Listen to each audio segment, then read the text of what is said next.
she decided to make a cucumber salad. But the morning of the game, she realized she had forgotten one of the items, the cucumbers. So she asked me, could you go over to the market and get one of those little baggies full of cucumbers? That's all she needed.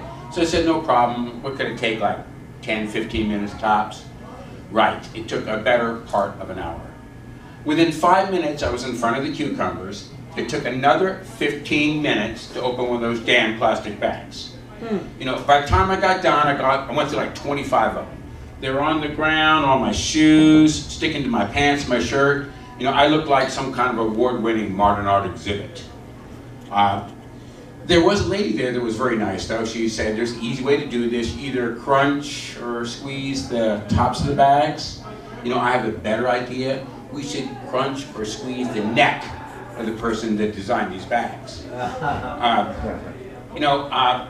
Better yet, you might not agree with this, but better yet, I think the person should be beheaded.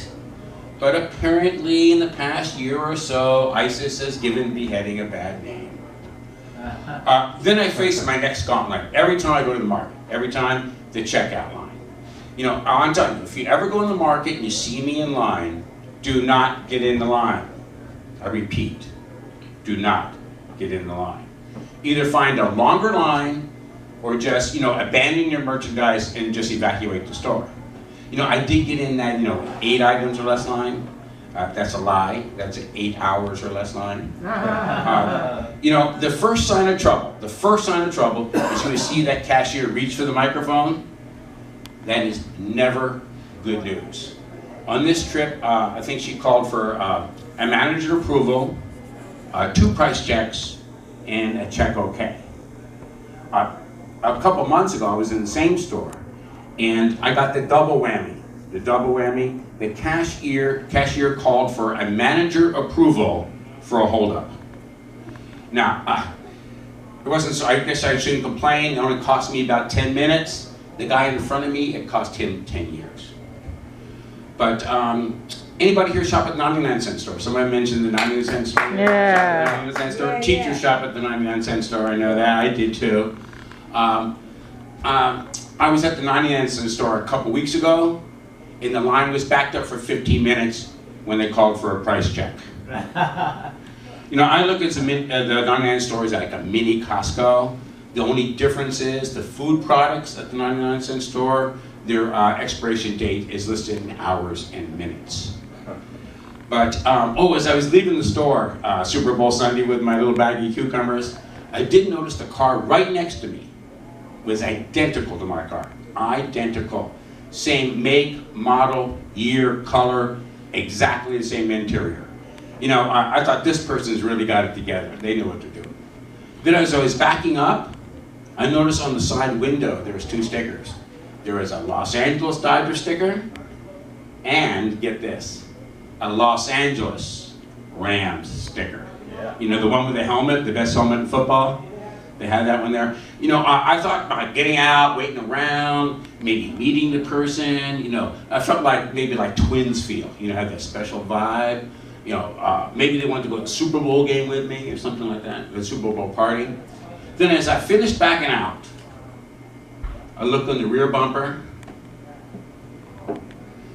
There was a Trump for President sticker.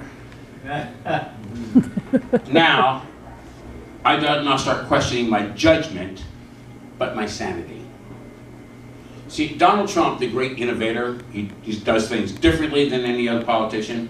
He has stolen Ronald Reagan's campaign slogan. He has it, "Make America Great Again." And I believe that Donald could do that. Donald Trump could make America great again by dropping out of the race.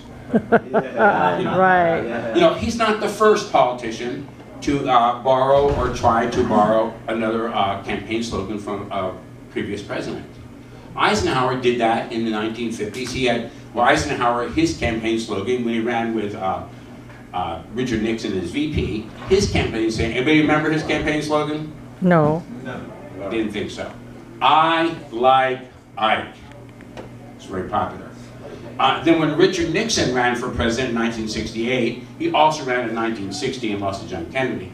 But he ran in 1968, he thought he'd borrow Eisenhower's campaign slogan, adapt it to his campaign. You know, but for some reason, I, like Dick, didn't fly at the time. It just was way before its time. You know, some of the other campaign slogans are interesting.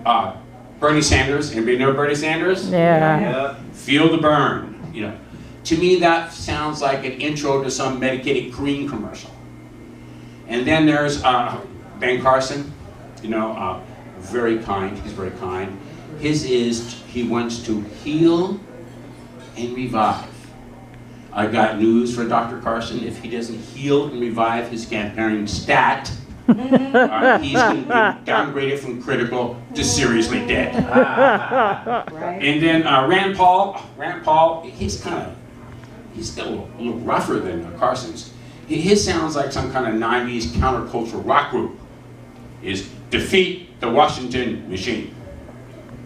And then forget about Marco Rubio. I think he's been out of it for a long time. He is 16 years behind the times with his A New American Century. But I do think the Republican Party, the leadership, is very nervous about Trump. Very nervous about Trump. It should be.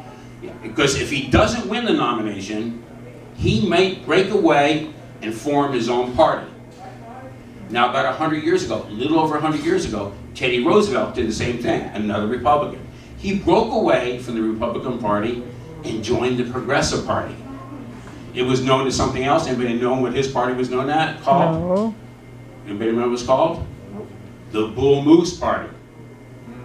Now, they're afraid that Trump's going to break away and he's going to form the Bullshit Party. But you know what? I only have one problem